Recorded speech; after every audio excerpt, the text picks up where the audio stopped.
So let's get the obvious stuff out of the way first. A lot of people are going to right off the rip have their biases thrown up from the get-go and say, oh, you can't do that, or that's not how it's done, or some other nonsense. And all I'm going to end up saying to you is do the math. I've already went through all this. And so there's a reason why our scientific community hasn't actually figured this out yet. But it's okay. It's not like it's unforeseen. So a few more things about me real quick. I don't like being on camera. This sucks. But at the same time, it's pretty important. So it's my obligation. I got to bring this information forward. We're going to get it done one way or another. So that being said, as far as other questions that people may have about the paperwork that I'm having in the comments or anything else that I'm going to end up covering, understand that if the question is answered in the paperwork, read the paperwork first. If you don't understand something, then ask a question about what you don't understand. Don't just dismiss it out of hand without actually reading the paper, because that seems to be the big problem that people have. They don't actually read the paper. They've had their biases thrown up about any unified field theories just simply from a ton of bad paperwork and people, being able to see the beauty of the picture but without the math or without actual context. So it kind of ruined it for a ton of researchers and modern science in general.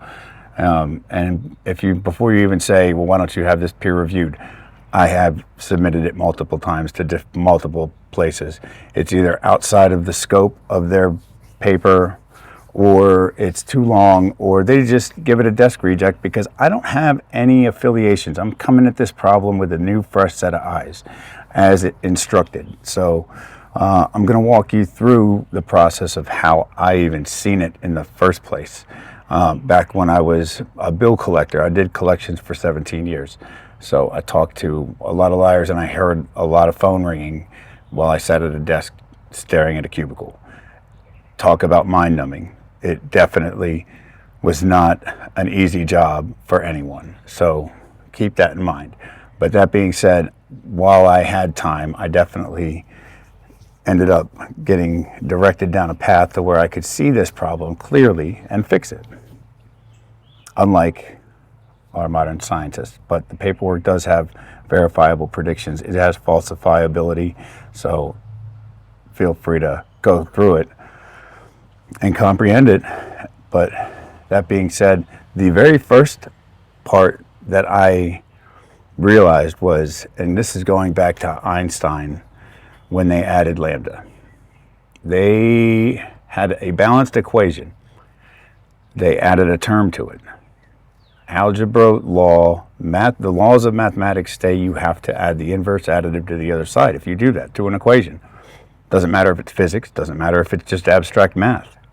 It has to be done. Our modern scientists didn't do that at the time. They said, well, you can't just keep adding on terms.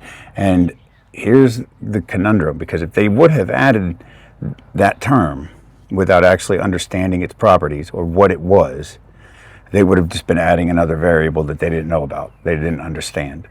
So they would not have necessarily had the correct answer either if they had added it. But ultimately what that term does is it sets how fast space itself expands up to a maximum capacity and a minimum capacity.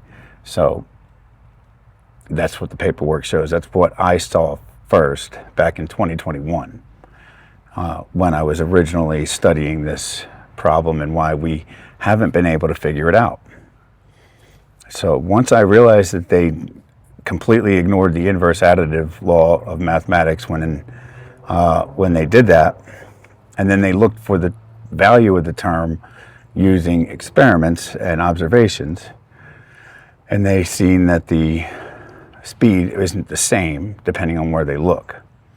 The crisis in cosmology that we've had, depending on the matter that's in that location, is going to depend on how fast that space moves.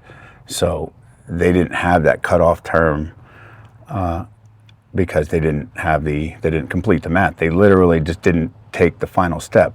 But that term is actually tied to the Higgs itself. So we didn't have good information to put lambda together without the Higgs, which didn't come until after 2012 when they verified everything. So they weren't able to see the correct solution, even though it's technically right there in front of them. And before they say, well, you can't just add another term to it, again, it's a law of mathematics. You absolutely have to. Both of those terms are non-zero terms, meaning they have some intrinsic value for both sides. And it explains exactly why the universe is the way it is.